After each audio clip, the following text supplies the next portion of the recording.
First of all, I want to tell you all it's a pleasure to be here. I am not a computer person, so I didn't even know about TEDTalks, and I understand that a lot of you people, go to these programs regularly. I first came to California from Tucson, Arizona in 1939. I was only a 9-year-old boy, and I started at First Street Elementary School in the 4th grade. So I've lived here in Boyle Heights from 1939 to 1950. And in 1954 to 1960, I came back to the old neighborhood and I taught 6 years at Roosevelt High School. And my team was full of little Japanese guys. And some of them were 18 years old, and they were tough as nails, and they were quick as cats. And because of them, primarily, we won, out of 5 years, we won 4 championships. I think we only lost 1 or 2 games in all that time, So they were tremendous players. But I wanted to be a varsity football coach.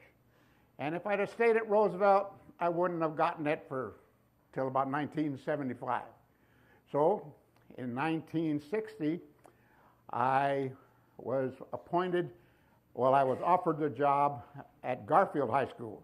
So I was called the Benedict Arnold of East Los Angeles, right? Traitor, traitor, traitor, right? But off of me now. Let's talk about the people that came here. You know what I refer to Boyle Heights? I refer to it as the Ellis Island of Los Angeles. Ellis Island is right by the Statue of Liberty, and that's where people, for years when they first came to this country, would go to Ellis Island and get their papers and be admitted into the country. That's why I say it's a place for newcomers. That's what Boyle Heights has always been. And then I refer to Roosevelt as a melting pot, because when you finally get to Roosevelt, now the reason for that is we have all kinds of nationalities and races at the school. And the beautiful thing about it, interesting thing, I have always felt, it's so friendly and it was so easy to get along. We all got along so beautifully, And the thing about it is the different groups that I'm going to talk about, I'm going to start with the Russians, okay? That's the first time I saw so many blonde people when they came, the Russians there when I was there at Roosevelt. And I don't know if you know any of the history, but the Russians, after the revolution, they came to Mexico. And most of them were in Ensenada. And there's a little community called Guadalupe outside of Ensenada. They first landed there. Then they moved up to Los Angeles, and where did they come? Boyle Heights, right? And where did they go? Into an area we call the Flats. The Flats, for those of you who don't know, the Flats are just east of the river. It's right around Glesson Street and Clarence, the 2 main streets there. And it became known as the Russian Flats. And why did they come? Because there were Moloccans. Okay, Moloccans is a strong religion, and they couldn't maintain their religion in Russia, so they came to the USA. They've had some wonderful churches here in Boyle Heights, and one used to be right there on Arena Street in 6th, and it was beautiful to see on Saturday. I lived on 4th Street, and see these old people walking to church. The ladies in these beautiful lace-colored, pastel-colored gowns, dresses. The men in white pants, white shirt, and the shirt was like a barber's collar, with a collar like that. And they would walk by my house over to the church. And I always wondered when I walked by the church, what went on in there, right? Because if you weren't Russian Molokhan, you weren't going to be able to go into that church. Well, finally, in 1975, I was able to go into the church because one of my best football players, a guy by the name of David Patapov, married a Russian girl by the name of Nadia, and they were both out of Montebello, and I was invited to the wedding. So I got to go to the church. And so it was a historical experience for me. But anyhow, they also had a group called the YRCA, which stood for Young Russian Christian Association, similar to the YMCA, right? Well, on Whittier Boulevard, I don't know if any of you remember, Whittier Boulevard, there was a YMCA. It had a really good gym, and we would go there and play basketball.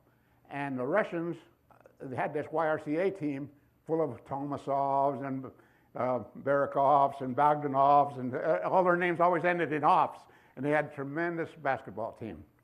So many of them went on to college, and probably one of the famous families in Russian family was the Novikovs.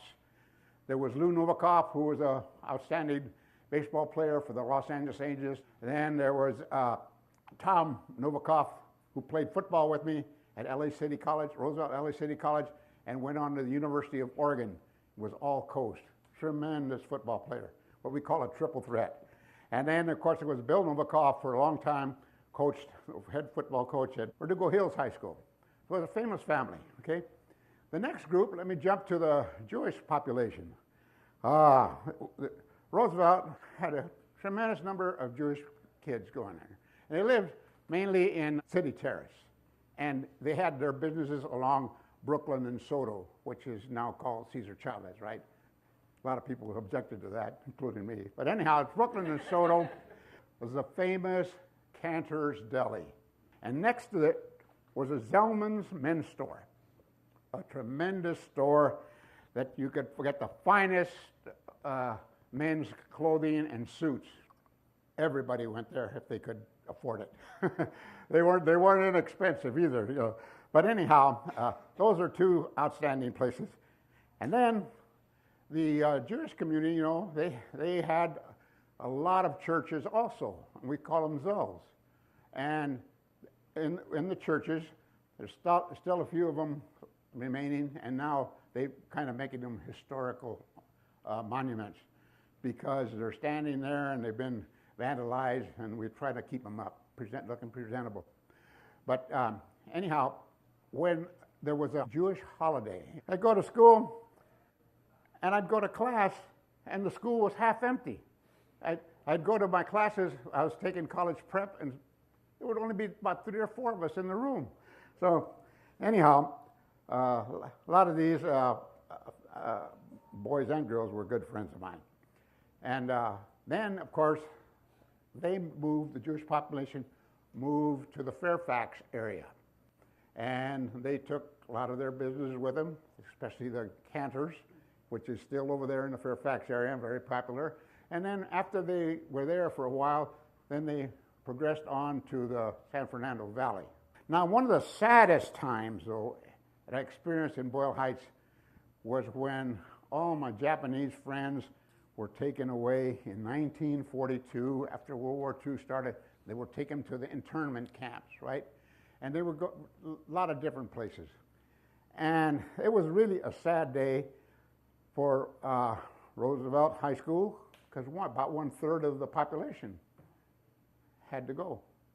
And it was just not right, and it was bad to see them lose their homes and all their belongings and so on were taken away from them just like that, you know. But you know the amazing thing, and they had their churches too. I always kid on the churches. Some of the churches are still here, and some of them are still in East LA. And there's one that I want to particularly refer to, Zonko Church, is on First Street, just down the street. If everybody knows where First Street Elementary School, just a couple of stores down is Zonko Church, still there. And the reverend, or the pastor, is one of my students, football player for me. His name was Alfred Suyuki. And Alfred still is the pastor of the church. So I asked him one day, Alfred, how do you survive? Because most of the Russian, the Jewish, Japanese people have moved away. He says, well, we have service one day a week on Saturdays. But then after that, Al, he says, I rent it out. I rent it out to other religions. So there's other religions in there, Methodists, or whatever they might be, Presbyterian. And so that's how they have survived, in the Japanese group. Now, the amazing thing was when the war ended, so many of them came back to Boyle Heights. That was amazing. And some of these guys that were my friends that I last saw them in elementary school, now I get reunited with them at Roosevelt High School. So that was the Japanese. We had just a few blacks When I was going to school in 48, I graduated in winter 48, we only had about 2 or 3 families, black families. And they had a little neighborhood close to Evergreen Cemetery, just about a couple of blocks off of west of Evergreen Cemetery, is where they lived. But after World War II, when the government came in and made these housing projects, they made Aliso Village, they made, which was on First Street, and you had Pico Gardens, which is on 4th Street, and then you had Estrada Courts, which was over there on Lorena, and now the blacks came back, right? Now they weren't, they could find homes, and they had come from the south. Well, as a result of that, and this was during the 60s, they had tremendous athletes. 3 of the greatest athletes around, from Willie Davis from the Dodgers, Mike Garrett from the USC Trojans, and Lynn Kane. So that was the black athletes, okay? Now, the opposite of that, and I hope I don't offend anybody, but this is just the way it happened. There was a small contingent of where Anglos lived, white Anglos, and that was also a project.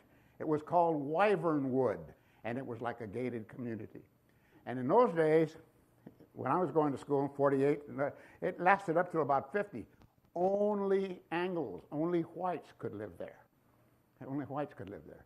And the amazing thing, what the school district did, Huntington Park was way down the Soto Street, quite a bit south.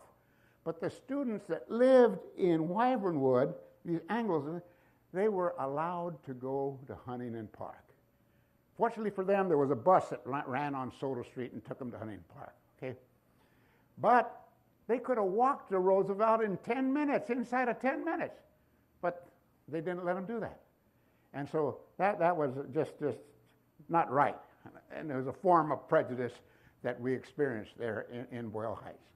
Other than that, we didn't have prejudice amongst ourselves, all these groups that we met, including the Armenians and Italians and so on, and all the Mexicans that came in afterwards, you know. And now, people asked me the other day when I was kind of talking about this, is, Al, he says, why did this happen? Why did all these people, because it's now, Boyle Heights, you know, is 98% or almost 100% Mexican, right? Why did this happen? How did this happen that, you know, all these people went other places? I said, well, do you ever think about what the freeways did? 3 freeways. The 5, the 10, and the 60 came in and just butchered up Boyle Heights. That was a major factor in people moving out. Then the people that moved in, you know, now, once again, newcomers. And who are the newcomers? They're not just Mexico, but Central America and South America, right? We have a tremendous population now in East LA and Boyle Heights from down there. But I think what they're finding, and the last idea I want to leave you with is that what a friendly neighborhood we had, and we still have. And I think those people that are coming here now are finding that, right? And they're leaving their marks too, right? You can walk down the street and see all the Mexican stores or stores that have selling Mexican things. It's just a wonderful thing that all of this has progressed and changed, you know. So anyhow, I just want to close and tell you that it's been a wonderful experience for me. I'll leave you with a thought that we have a nice, friendly neighborhood. Thank you very much for listening to me.